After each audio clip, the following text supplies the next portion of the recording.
Welcome back, everybody. Glad to see you made it back again. Hopefully you took a break if you watched the first video, which, by the way, there are 3 videos in this series. The second video will focus on brainstorming vocabulary on the topic of advertising to children.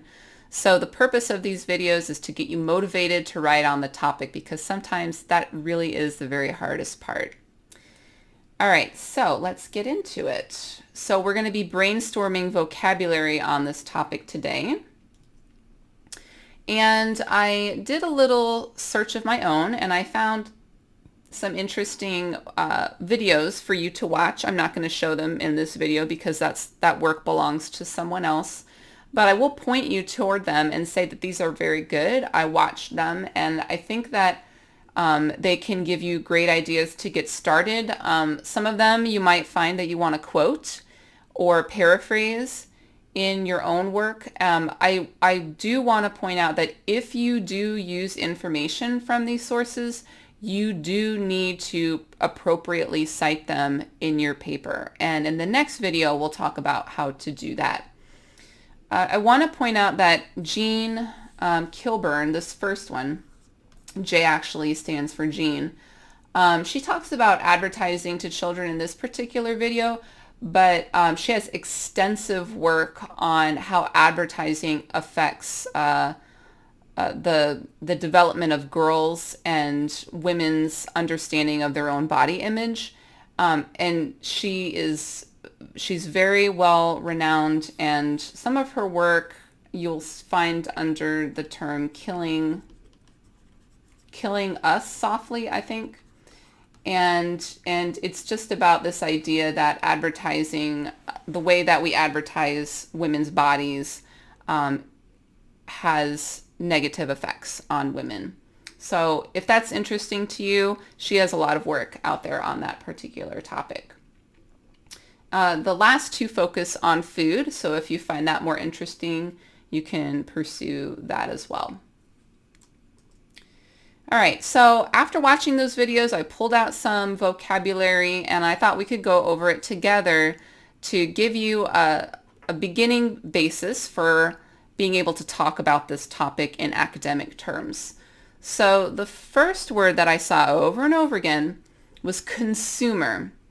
So consumer is a person who buys. You might know the word customer. Buys. You might know the word customer.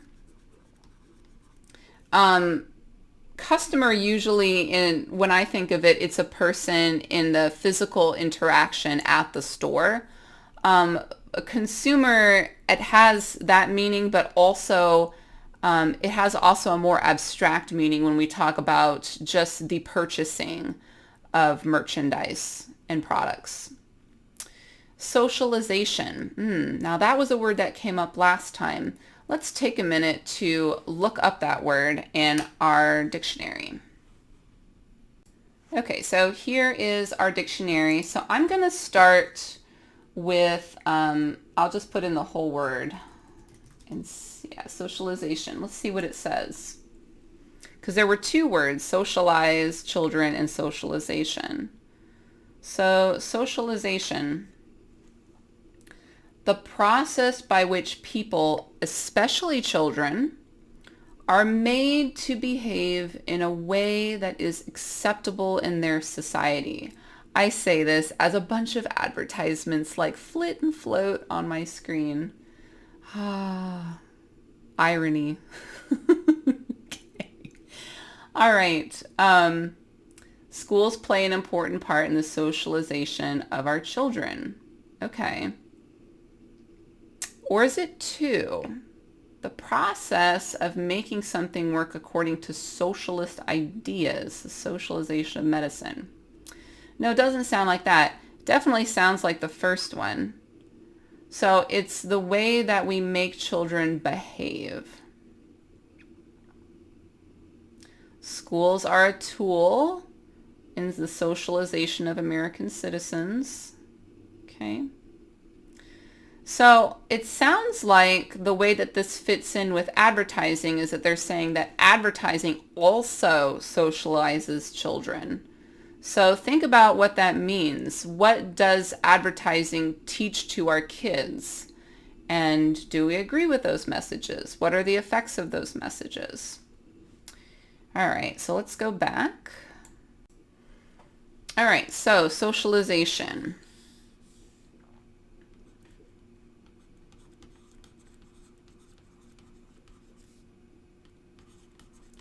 So I'm going to say process of teaching kids how to behave in society. So it's not always a bad thing. In fact, children need a certain amount of socialization. Like we teach kids to listen to their teachers and to do things like wash their hands and look both ways when they cross the street. But also part of socialization is those unspoken messages that are around us. Our children, in modern societies, our children learn that, oh, we get food from the grocery store. We don't go out on the farm and get it. Like this is a new modern way of socializing children into their role in being in the world. And there's negative effects of that. There's positive effects of that. Okay. So to socialize children. So here, children is our object of the verb socialize. And here it's a noun. This is a noun. Digital advertising. Oh, okay. So that you probably have experience of that if you're on YouTube.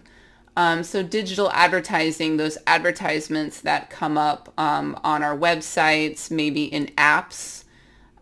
Sometimes we don't even realize it's an advertisement when we click on it and you're like, oh, I don't want this, you know. But that's the way you say it, is digital advertising. Marketing tactics. Tactics is an interesting word because it's often associated with like battle, war, strategy, ways of like winning games. Okay. So marketing tactics are ways that marketers make strategies so that people buy their products. Brand, the most popular brands in the world are Nike, Apple, Coca-Cola, and they're owned by companies. So like a company might have like multiple brands, but the brand is what you identify with and consider like ownership when you have something like, oh, I have an Apple computer. That's the brand that you identify with. Undesirable advertising effects. Well, that's certainly an interesting way of saying negative. Media landscape. So landscape, do you know what that means? Let me show you a picture. Okay, so I find this kind of interesting when you put in just the word landscape. This is the idea in our head. When you add media to it, it really changes the meaning. So if the landscape is like the land laid out before us as we see it, the media landscape looks like this. What types of media surround us? When we look out onto the kinds of media that are available to us, what do we see? Oh, we see things like Facebook and Google and all these publishing apps and games. So this is a media landscape. Okay.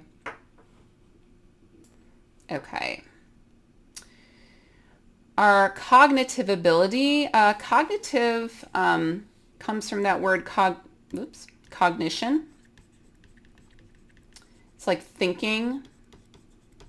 So in terms of advertising to children, think about what kind of cognitive ability children have. Are they able to apply critical thinking to situations? If they're young, they cannot. Trust me, I have young kids and it's a challenge. To target children. Advertisements target children.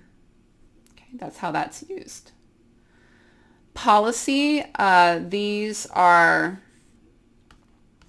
rules, regulations made by government or other organizations. And these rules kind of guide individual behavior. If there's consequences to a certain action, then people are less likely to take that action. Right, okay. So mitigate advertising effects. Mitigate means lower or decrease or soften. Make less strong, mitigate. There's that word brand again. Brand loyalty. So if you think about Apple is a great example of this. People, when they like Apple products, a lot of them have very strong loyalty to Apple products. They would never buy anything else. It's not me. But that's what brand loyalty is. Once you tie your identity and who you are to that product, you are less likely to buy anything else because I'm an Apple person, or I don't even know. I don't have brand loyalty, so this doesn't really apply to me. To collect data, so marketers will collect data on you to figure out how to sell products to you. To engage in this practice, another great phrase to use. To engage in, instead of just do a practice, it's to engage in. Okay. More academic. Persuasive intent in advertising. Oh, very nice. So advertising always has the intention of convincing you to buy something. So this is a very good way of expressing that idea. To increase consumption. So consumption equals buy. This comes from the verb consume, consumer. So we have consumer is the noun, consume is what they do, and the amount of what they consume is consumption. Okay.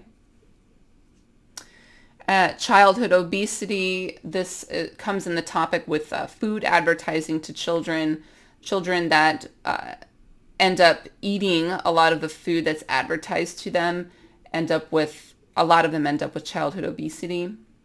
We learned about advergames.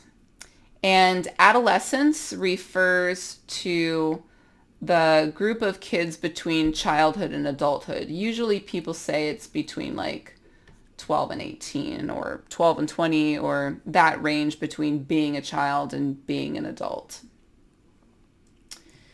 All right. And if you're not familiar with wordclouds.com, this is a really cool thing to do to get an idea of other words or phrases that you can use in your paper. Just go to that website and then provide that website with a website that you've read that you'd like to use in your paper. And then it'll make a word cloud like this. And you can also click on this video and see a demonstration of how you do that. I've done that in another video. All right, so that brings us to the end of our brainstorming vocabulary on this topic. When we come back, we will talk about citing sources on this topic. Thanks for joining me, and I'll see you next time.